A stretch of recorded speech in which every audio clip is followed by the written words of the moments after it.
বিএনপির নির্বাচনী ইশতেহারের প্রতি আস্থা রেখে দেশবাসীর ধানের শীষকে বিজয়ী করেছে জানিয়ে প্রধানমন্ত্রী তারেক রহমান বলেছেন, এখন সময় এসেছে জনগণের কাছে দেয়া ওয়াদা বাস্তবায়নের। রাজধানীর কৃষিবিদ ইনস্টিটিউট মিলনায়তনে বিএনপি ও সহযোগী ৩ সংগঠনের নেতাদের সাথে মতবিনিময় সভায় তিনি একথা বলেন। এ সময় প্রতিহিংসার পরিবর্তে জাতীয় স্বার্থে ঐক্য ও সহনশীলতার রাজনীতি প্রতিষ্ঠার কথা পুনঃব্যক্ত করেন সরকার প্রধান। বিএনপি নেতাকর্মীদের সহযোগিতার উপর অনেকাংশে সরকারের সফলতা নির্ভর করছে বলেও জানান তারেক রহমান। বিস্তারিত জানাচ্ছেন মইনুল হাসান। দেশের সবশেষ রাজনৈতিক পরিস্থিতি, সাংগঠনিক কার্যক্রম জোরদার এবং সরকারের বিভিন্ন উন্নয়ন পরিকল্পনা নিয়ে বিএনপি সহ ৩ অঙ্গ সহযোগী সংগঠনের জেলা ও মহানগর নেতাদের সাথে মতবিনিময় করছেন প্রধানমন্ত্রী তারেক রহমান। রাজধানীর কৃষিবিদ ইনস্টিটিউট মিলনায়তনে দিনব্যাপী মতবিনিময়ে বিএনপি, যুবদল, ছাত্রদল ও স্বেচ্ছাসেবক দলের সারা দেশের জেলা ও মহানগরের সভাপতি, সাধারণ সম্পাদকরা অংশ নিচ্ছেন। সূচনা বক্তব্যে প্রধানমন্ত্রী দলের নির্বাচনী ইশতেহারের কথা উল্লেখ করে বলেন, যে কোনো মূল্যে জনগণের কাছে দেয়া প্রতিশ্রুতি বাস্তবায়ন করা হবে। আমরা সুশাসন দেব, মানুষকে আমরা বলেছিলাম যে আমরা একটি দেশ তৈরি করতে চাই, যেই দেশে শিক্ষার্থী একটি সুন্দর শিক্ষার পরিবেশ পাবে। আমরা মানুষকে বলেছিলাম আমরা একটি দেশ তৈরি করতে চাই যেখানে নারী, পুরুষ, শিশু সকলে নিরাপদে রাস্তায় চলতে পারবে। যুদ্ধ একটি শেষ হয়েছে, এখন আরেকটি যুদ্ধ শুরু হয়েছে। কি সেই যুদ্ধ? সেই যুদ্ধটি হচ্ছে আমরা মানুষকে যে কমিটমেন্ট দিয়েছিলাম সেই কমিটমেন্টগুলোর বাস্তবায়ন করা। নিরাপদ, বাসযোগ্য, আত্মনির্ভরশীল দেশ গড়ার কথা পুনরুল্লেখ করে প্রধানমন্ত্রী বলেন, অতীতে বিএনপি রাজনৈতিক প্রতিহিংসার শিকার হলেও সব মত পথকে সাথে নিয়ে দেশকে এগিয়ে নিতে চায় তার সরকার। আমাদের উপরে যেরকম অত্যাচার নির্যাতন হচ্ছে, যেরকম গুম খুনের শিকার হচ্ছে রাজনৈতিক দলের নেতা কর্মীরা, আমরা চাই দেশে এমন একটি রাজনৈতিক পরিস্থিতি হোক যেখানে আমরা ডিবেট করব, কথা বলবো, কিন্তু এরকম পরিস্থিতি আমরা তৈরি হতে দেব না। এ সময় দেশ পরিচালনায় বিএনপি নেতাকর্মীদের সহযোগিতা চান প্রধানমন্ত্রী। আমাদের দলের পক্ষে, আমাদের ম্যানিফেস্টোর পক্ষে 52% মানুষ এই ম্যানিফেস্টোর পক্ষে রায় দিয়েছে। আমাদেরকে এখন এই ম্যানিফেস্টোতে আমরা যা যা বলেছি আমাদের সর্বোচ্চ দিয়ে সরকারকে চেষ্টা করতে হবে এই ম্যানিফেস্টোর বাস্তবায়ন করার জন্য। বিএনপি যদি সহযোগিতা না করে অনেক ক্ষেত্রেই সরকার সফল হতে পারবে না। সেজন্যই উপস্থিত সকল নেতৃবৃন্দ, আপনাদের সহযোগিতা প্রয়োজন। সরকার গঠনের 2 মাসের মাথায় তৃণমূল নেতাদের নিয়ে এ বৈঠককে বেশ গুরুত্বপূর্ণ হিসেবে দেখছেন মাঠ পর্যায়ের নেতারা। এদিকে সভাস্থলে সকাল থেকেই বিএনপি ও অঙ্গ সংগঠনের নেতাকর্মীরা ভিড় জমান। নেতাকর্মীদের উপস্থিতিতে মুখর হয়ে ওঠে পুরো এলাকা। দলমত ও ধর্ম নির্বিশেষে সব মানুষের নিরাপত্তা নিশ্চিতে ভারতের প্রতি আহ্বান জানিয়েছেন জামায়াতের আমির ডাক্তার শফিকুর রহমান। 7 দিনের জাপান ও থাইল্যান্ড সফর শেষে দেশে ফিরে হযরত শাহজালাল আন্তর্জাতিক বিমানবন্দরে সংবাদ সম্মেলনে এসব কথা বলেন তিনি। এদিকে এনসিপির আহ্বায়ক ও বিরোধী দলীয় চিফ হুইপ নাহিদ ইসলাম বলেছেন, সংস্কার বাস্তবায়নের প্রশ্নে বিএনপি ছলচাতুরির আশ্রয় নিচ্ছে। রাজধানীর একটি হোটেলে তিনি এই কথা বলেন। খায়রুল ইসলামের রিপোর্ট। 1 সপ্তাহ পর জাপান থেকে দেশে ফিরেছেন জামায়াতের আমির ডাক্তার শফিকুর রহমান। 7 দিনের সফর শেষে শাহজালাল আন্তর্জাতিক বিমানবন্দরে সংবাদ সম্মেলন করেন তিনি। সফরে দেশটির গুরুত্বপূর্ণ ব্যক্তিদের সঙ্গে সৌজন্য সাক্ষাৎ ও মতবিনিময় সভার নানা বিষয় তুলে ধরেন বিরোধী দলীয় এই নেতা। বাংলাদেশ এবং জাপান দুটি দেশ আরও ঘনিষ্ঠভাবে কাজ করার মাধ্যমে আমরা বাংলাদেশের উন্নয়নকে আরও কিভাবে বেশি নিশ্চিত করতে পারি, এগুলাই ছিল আমাদের আলোচনার মূল বিষয়বস্তু। সরকারকে আইন শৃঙ্খলা পরিস্থিতির দিকে মনোযোগী হওয়ার আহ্বান জানিয়ে জামায়াতের আমির গাজীপুরের একই পরিবারের 5 জনকে গলা কেটে হত্যার দ্রুত বিচার দাবি করেন। এই সময় দেশের মানুষের নিরাপত্তাকে আগে নিশ্চিত করতে হবে। তা আমরা সরকারের প্রতি আহ্বান জানাবো, এখানে হলো 5 জন, নোয়াগাঁয় হলো 4 জন, চিটাঙ্গেলে 3 জন, সব গলা কাটা। এগুলা কি? এরা কারা? কারা এগুলা করে পালিয়ে যায়? কোথায় যায়? কার লোক? কে শেল্টার দেয়? এগুলো অবশ্যই খুঁজে বের করতে হবে। সম্প্রতি বিধানসভা নির্বাচন কেন্দ্র করে বিশেষ কোনো ধর্ম বা দলকে টার্গেট করে অত্যাচার না চালাতে ভারত সরকারের দৃষ্টি আকর্ষণ করেন ডাক্তার শফিকুর রহমান। বলেন, সব ধর্মের সমান নিরাপত্তা, সীমান্ত হত্যা সহ পুশিন পর্যালোচনা করছে জামায়াত। ইসলাম ধর্মকে সেখানে আইডেন্টিফাই আলাদা করা হবে কেন? তাদের দেশের তো সংবিধান হলো ধর্মনিরপেক্ষ সংবিধান। আমরা ইন্ডিয়া সরকারের প্রতি অনুরোধ জানাবো, বিশেষ কোনো ধর্ম, বর্ণ কিংবা গোত্রকে যেন টার্গেট করে কারো কোনো ক্ষতি সাধন করা না হয়। আমরা এটা তাদের প্রতি আহ্বান জানাবো। এদিকে রাজধানীর একটি হোটেলে সংস্কার প্রক্রিয়া অচল অবস্থা ও করণীয় বিষয়ক সংলাপে বিদেশি কূটনৈতিকদের সঙ্গে মতবিনিময় সভা করে এনসিপির আহ্বায়ক ও বিরোধী দলের চিফ হুইপ নাহিদ ইসলাম বলেন, সংস্কার বাস্তবায়নের প্রশ্নে বিএনপি ছলচাতুরির আশ্রয় নিচ্ছে। সরকার বা বিএনপি একটা ছলচাতুরি করছে। তারা জুলাই সনদকে জুলাই আদেশ বা গণভোটের সাথে একটা বাইনারিতে নিয়ে গেছে এবং তার উপরে স্থান দিচ্ছে। তারা বলতেছে জুলাই সনদ করবে বা সংস্কার করবে বা অধ্যাদেশ যেগুলো ল্যাপস হয়েছে সেগুলো তারা নিয়ে আসবে, কিন্তু কবে নিয়ে আসবে, কিভাবে আনবে, কতদিনে হবে, এটা আমরা ক্লিয়ার না। প্রয়োজনীয় প্রাতিষ্ঠানিক সংস্কার না হওয়ায় জনগণ প্রত্যাশিত সুফল থেকে বঞ্চিত হচ্ছে বলেও জানান নাহিদ ইসলাম।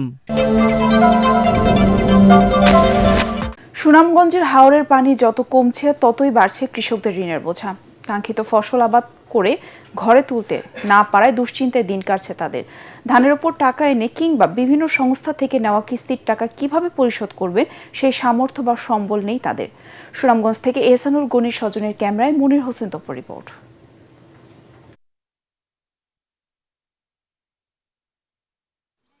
বছরের পর বছর ফসল আবাদ করলেও ভাগ্যের কোনো পরিবর্তন আসেনি সুনামগঞ্জের হাওরের কৃষকদের।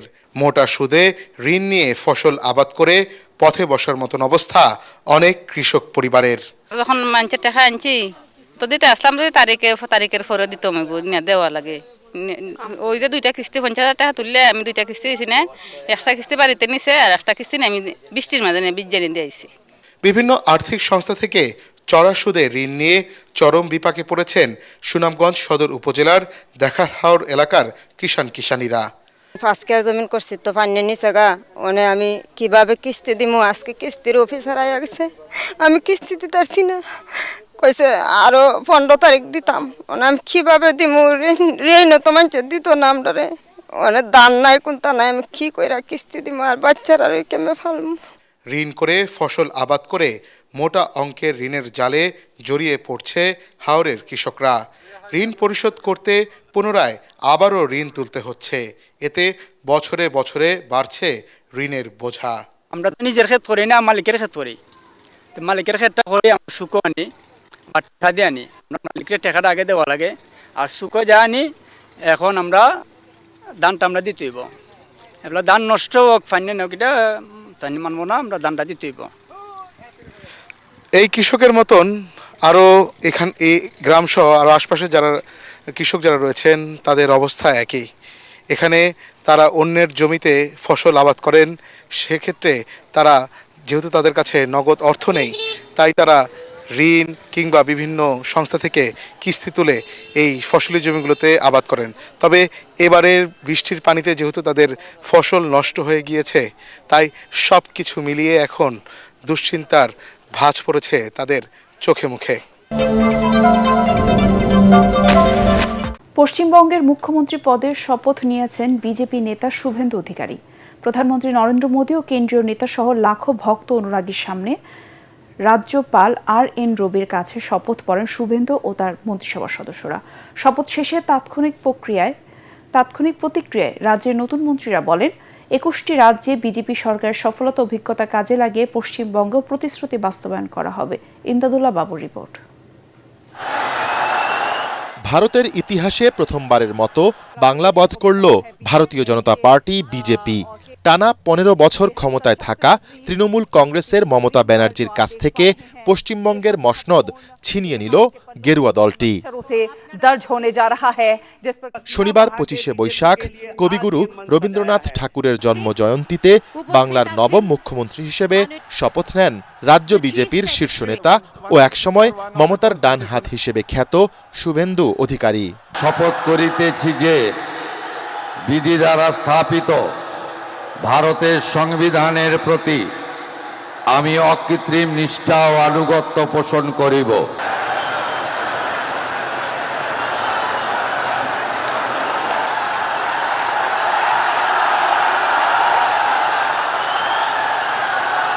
এরপর রাজ্যপালের কাছ থেকে একে একে শপথ পড়েন শুভেন্দুর মন্ত্রিসভার সদস্যরা। আমি ভারতের সার্বভৌমত্ব ও অখণ্ডতা রক্ষা করিব।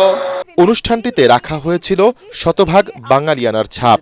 দেবী দুর্গার আরাধনার ছবিতে সাজানো হয়েছিল শপথ মঞ্চ। অতিথিদের পরনে ছিল ধুতি পাঞ্জাবি। মুখ্যমন্ত্রী শুভেন্দু নিজেও পরেছিলেন গেরুয়া পাঞ্জাবি। ময়দানে ছিল শতাধিক মিষ্টি ও ঝালমুড়ি সহ নানা বাঙালি খাবারের স্টল। লোকসংস্কৃতির নিদর্শন ও রবীন্দ্রসঙ্গীতের আয়োজনও মন কাড়ে অনেকের। শপথের পাশাপাশি অনুষ্ঠানটি যেন ছিল বাঙালির পরম বন্ধু রবি ঠাকুরের প্রতি শ্রদ্ধা জানানোরও উপলক্ষ। এবং সেই সঙ্গে আছেন সিএম ডেজিগনেট শ্রী শুভেন্দু। শপথ শুরুর আগেই কলকাতার ব্রিগেড প্যারেড গ্রাউন্ড পরিণত হয় জনসমুদ্রে। ঐতিহাসিক ক্ষণটির সাক্ষী হতে এসেছিলেন অভিনেতা, শিক্ষক, ব্যবসায়ী, সন্ন্যাসী ও নানা শ্রেণী পেশার প্রতিনিধি সহ লক্ষাধিক মানুষ। ছিলেন ভারতের প্রধানমন্ত্রী নরেন্দ্র মোদী, প্রতিরক্ষা মন্ত্রী রাজনাথ সিং, স্বরাষ্ট্রমন্ত্রী অমিত শাহ ও বিজেপি শাসিত রাজ্যগুলোর মুখ্যমন্ত্রীরা। বাংলায় নতুন জাগরণের আজ সূচনা। নতুন সরকার দায়িত্ব নিল। কবিগুরুকে প্রধানমন্ত্রী প্রণাম জানিয়ে মুখ্যমন্ত্রীকে শপথ নেওয়ালেন এবং আমরা দায়িত্বভার নিলাম। বাংলা বাঙালির সংস্কৃতি কবিগুরুর চেতনাতে, কবিগুরুর ভাবনাতে হবে। শুভ সূচনা। একটাই মন্ত্র স্বামীজির, চোরইবতী চোরইবতী। পশ্চিমবঙ্গে বিজেপিকে নিরঙ্কুশ সমর্থন দেয়ায় জনতাকে মাটিতে লুটিয়ে প্রণাম জানান নরেন্দ্র মোদী। শপথ অনুষ্ঠানকে কেন্দ্র করে ব্রিগেড ময়দান ও আশপাশের এলাকায় ছিল নজিরবিহীন নিরাপত্তা ব্যবস্থা। এদিকে ভারতের তামিলনাড়ুর মুখ্যমন্ত্রী হিসেবে থালাপতি বিজয়ের শপথ গ্রহণ অনিশ্চয়তায় পড়ে গেছে। তাকে ইন্ডিয়ান ইউনিয়ন মুসলিম লীগ সমর্থন জানিয়েও সেটি প্রত্যাহার করে নিয়েছে। এছাড়া ভিসেকে নামে আরেকটি দল সমর্থন দিয়েও রাজ্যপালের কাছে কোনো চিঠি দেয়নি। জি নিউজ জানিয়েছে, মুসলিম লীগ থালাপতির দলের সঙ্গে জোট করার বদলে বর্তমান ক্ষমতাসীন ডিএমকে নেতৃত্বাধীন জোটে যোগ দেওয়ার সিদ্ধান্ত নিয়েছে। তাদের আসন সংখ্যা 2। ভিসেকে ও মুসলিম লীগ সমর্থন না দেয়ায় থালাপতি নেতৃত্বাধীন জোটের আসন সংখ্যা 118 হয়নি। এর আগে শুক্রবার সন্ধ্যায় সেখানকার রাজ্যপালের সঙ্গে দেখা করেন বিজয়। ওই সময় রাজ্যপাল তাকে জানান, প্রয়োজনীয় সংখ্যাগরিষ্ঠতা দেখাতে না পারায় সরকার গঠনে তাকে আমন্ত্রণ জানাতে পারবেন না।